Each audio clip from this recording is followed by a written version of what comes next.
இங்க பாத்தியா? மதுரை அருகே ஒரு சுவாரஸ்யமான செய்தி. 100 தட்டுகள், 100 பவுன் நகை, ஆடு, மாடு, கோழி என தன்னுடைய தாய்மாமன் சீர்வரிசையை விமர்சையாக எடுத்து சென்று தங்கச்சி வீட்டில் கொடுத்த மாமனால் பரபரப்பு. பாத்தியா? அண்ணே தங்கச்சி மக காது ஊத்துக்கு முடி பண்ணிருக்காங்க. அண்ணே தங்கச்சி மக என்ன சொல்ல வர நீ?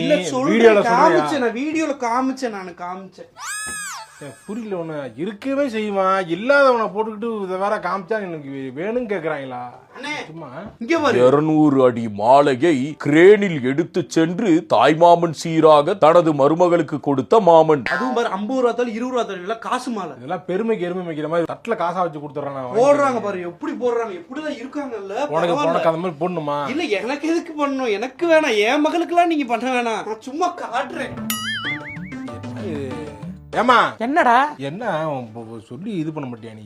என்ன அப்பப்ப அந்த ஒரு வீடியோ காட்டுது, சரி சீர்வரிசை 100 கட்டு பாத்தியா? அது எம்புட்டு கொண்டு வரேன் பாத்தியா? ஆடு, மாடு, கோழி, நாய் எல்லாம் கொண்டு போய் கொடுத்துருக்கேன். 100 ரூபாவே 100 ரூபாவே 100 பவன் என்ன தெரியுமா இன்னைக்கு ரேட்டு? 1 லட்சம் ரூபா.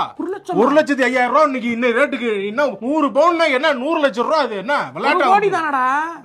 இருந்தா நல்லா செய்வோம் நினை, இருக்கிறதையாச்சும் செய்யுதுன்னு தங்கச்சிக்கு. நான் என்ன சொல்றேன், எதிரி வந்து வெளியெல்லாம் கிடையாது, வீட்டுக்குள்ளே எதிரியை வச்சுக்கிட்டு நம்ம இருக்கிறனால தான். ஒத்த பிள்ளை கூட பிறந்த ஒத்த பிள்ளைக்கு செய்யறதுக்கு அப்படி யோசிக்கிற? ஐடில சம்பாதிக்கிற